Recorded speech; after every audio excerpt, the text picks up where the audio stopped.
Fabio Borini qui a beaucoup travaillé et qui est un peu carbonisé. Ouais, là, on rappelle que la Roma joue à 10. C'est mental maintenant hein, pour les joueurs de la Roma. Il faut trouver les ressources ailleurs que dans les jambes où il n'y a plus trop de force. Allez, Marquinhos, lui, il est frais, il aurait pu apporter quelque chose. On rappelle que la Roma jouait à 10 depuis la 6e minute. Boyan essaye de bouger, hein, essaye de se rendre disponible. On l'a vu, un gros pouvoir d'accélération pour lui.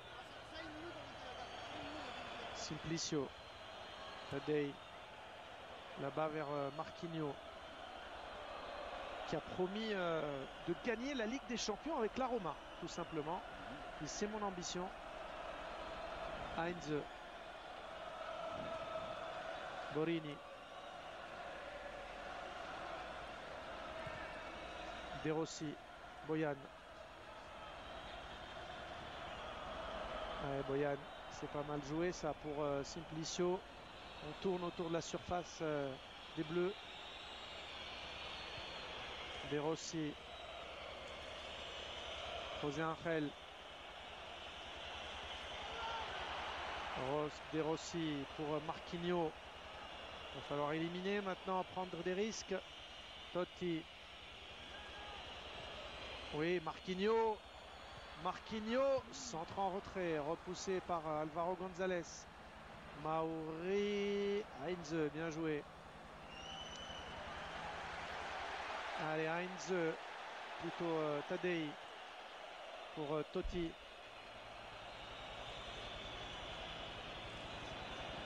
Simplicio, Totti, Borini, Marquinhos, faut qu'il s'applique là, Marquinhos, centre, Totti, la plus grosse occasion pour la Roma. 2 tentatives dans cette deuxième période, à chaque fois elle vient du capitaine Francesco Totti, à l'origine et à la conclusion. Avec un bon centre de Marquinhos, il est lancé, il prend le dessus. Ici Totti, alors c'est bien, il croise sa tête. Grosse occasion quand même pour des Romains qui se sont pas énervés, qui ont bien construit, bien préparé leur action. Et des joueurs de la Lazio qui étonnamment n'attaquent pas le porteur du ballon, laissent tranquillement les Romains dérouler.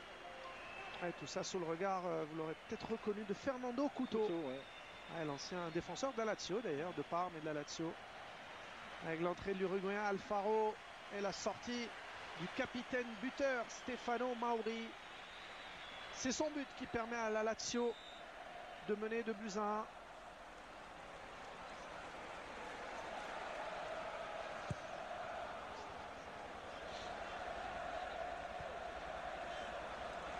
Et finalement, Klose est resté sur la pelouse. Ouais.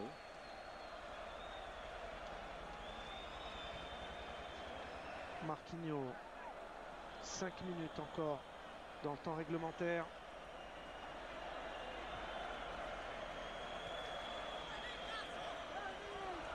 Tadei.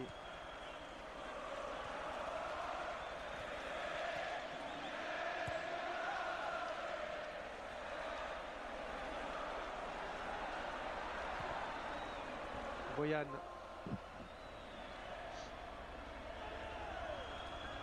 Ouais, ça c'est un bon ballon pour Boyan de nouveau. C'est sur la ligne. Avec le carton en prime, je pense.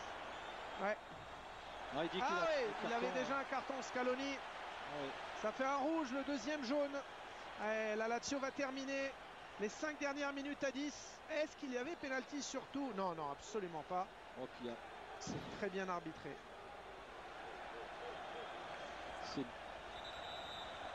C'est quand même, je dirais bien joué. Là aussi, il n'y a pas grand chose.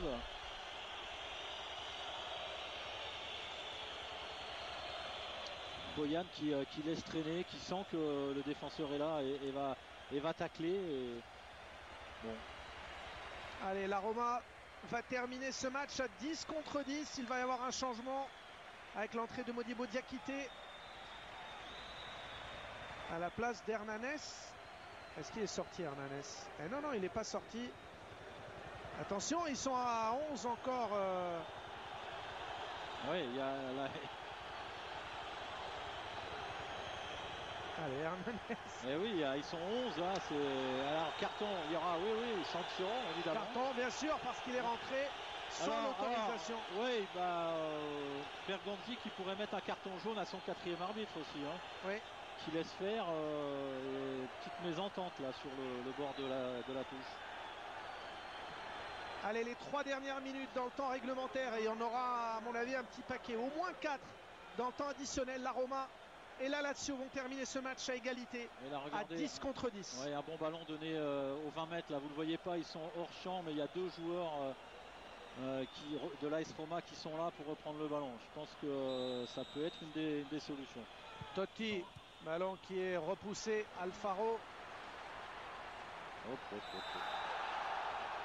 carton parce que c'est un acte volontaire ici, cette défense de Bruni. Alors maintenant, ça va être très important de voir le temps additionnel. On a presque envie de dire, alors qu'on revoit la frappe de la volonté de frapper fort, voilà, de cadrer, de frapper fort pour un ballon qui pourrait être dévié par un partenaire bien sûr, mais aussi un adversaire. Mais moi j'aurais bien aimé la solution d'un ballon en retrait aux 20 mètres. Voilà, tous les joueurs de la Lazio étaient dans la surface de réparation. Il y avait 2 joueurs de l'AS Roma.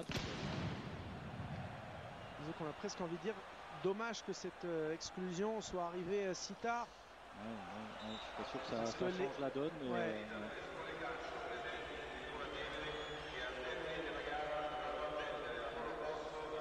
le président américain, le nouveau propriétaire de la Roma, lui qui a de grands projets avec un nouveau stade, un développement de la marque Roma. Modibo Diakité, le franco-sénégalais, natif de Bourg-la-Reine, qui est rentré. Alfaro, la tête, elle est belle pour l'Uruguayen, lui est arrivé au mercato.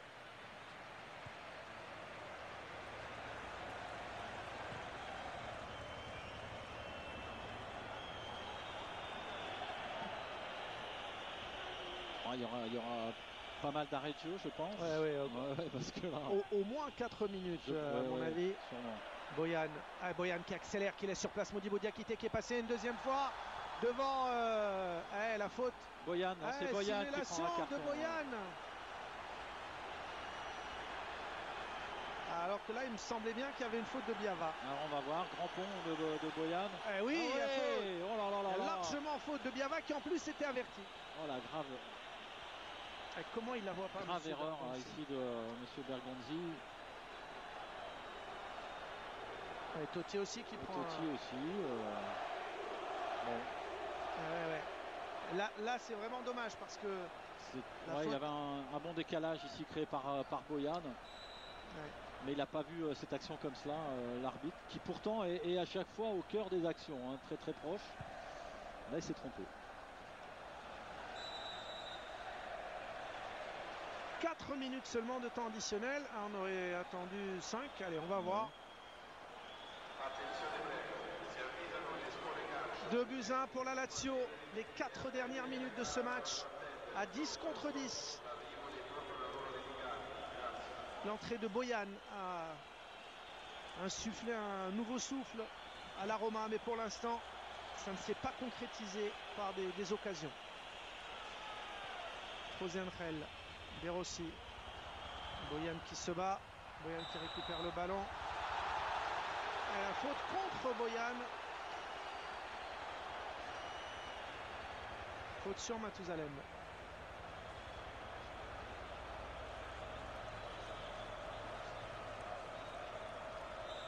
Étonnant, mais bon.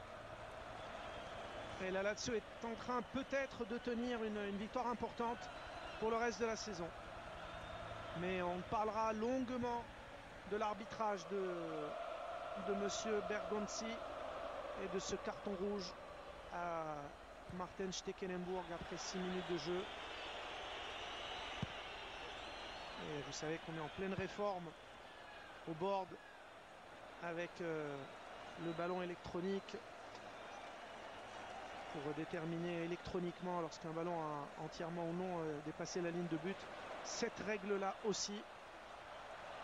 du carton rouge automatique pour le gardien. Elle est à revoir. Heinze, Lobont, Heinze, ils prennent beaucoup de risques. Les Romains, Alfaro qui se bat. Évidemment, il est frais. Alfaro, faute. Allez, il faut jouer le coup franc rapidement. Allez, dans le paquet maintenant, essayer de trouver Totti. 2 minutes sont déjà parties dans ce temps additionnel. Totti, contrôle de la poitrine pour Simplicio. Les 2 dernières minutes de ce derby. Boyan de la tête pour Marquinhos. Marquinhos face à Modibo Diakité, 2 joueurs qui sont entrés en cours de match.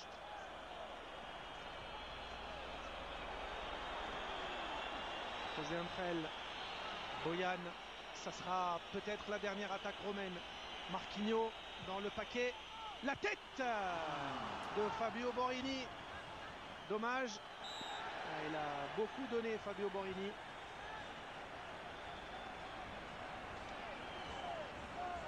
Encore un bon décalage et un bon centre enveloppé. Ils étaient 3 ici, les joueurs de l'AS Roma. Borini qui soit saute trop tôt ou pas assez haut. Il était difficile de mieux reprendre ce ballon.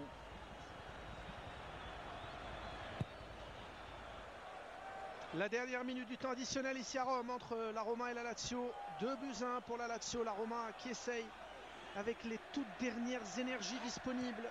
Celle de Heinze, celle de Marquinhos, le Brésilien. Il faut peut-être la mettre dans le paquet maintenant. Il faut mettre le ballon devant. Il reste que quelques secondes. Heinze, José Antrel. Allez. Le ballon impossible. Bon ballon. Ça risque de terminer.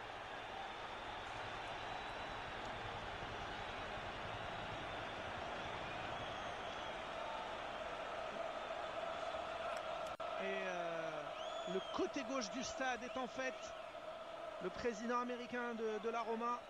Risque de vivre une triste soirée. Alfaro pour un dernier ballon. Lobont. Simplicio. Et c'est terminé. Le coup de sifflet de M. Bergonzi. 2-1 pour la Lazio. C'est un bonheur pour Eddie Reia. Comme en match aller, la Lazio s'est imposée. 2-1. La Lazio met aujourd'hui la Roma à 10 points. Pour la première fois depuis 1998, la Lazio a gagné à l'aller et au retour. Il restera sur ce match évidemment le carton rouge de Stekelenburg et le fait que la Roma ait joué à 10 pendant un peu plus de 80 minutes.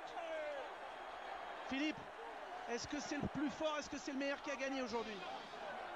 Écoutez, je suis pas sûr. Maintenant, c'était un derby tendu. Je crois que chacun a eu la volonté de rester bien organisé plutôt que de prendre beaucoup de risques offensifs. C'est un peu dommage pour le spectacle, mais bon, évidemment, la sortie, vous l'avez dit, de Stekelenburg a été un élément important dans ce match. Voilà Thomas, voilà Guillaume, la fête du côté de la Lazio, la tristesse, la détresse même côté romain pour Daniele De Rossi. Ils sont à 10 points de la Lazio. Le bilan de la saison de Luis Enrique est déjà déterminé dans l'esprit des supporters de la Roma.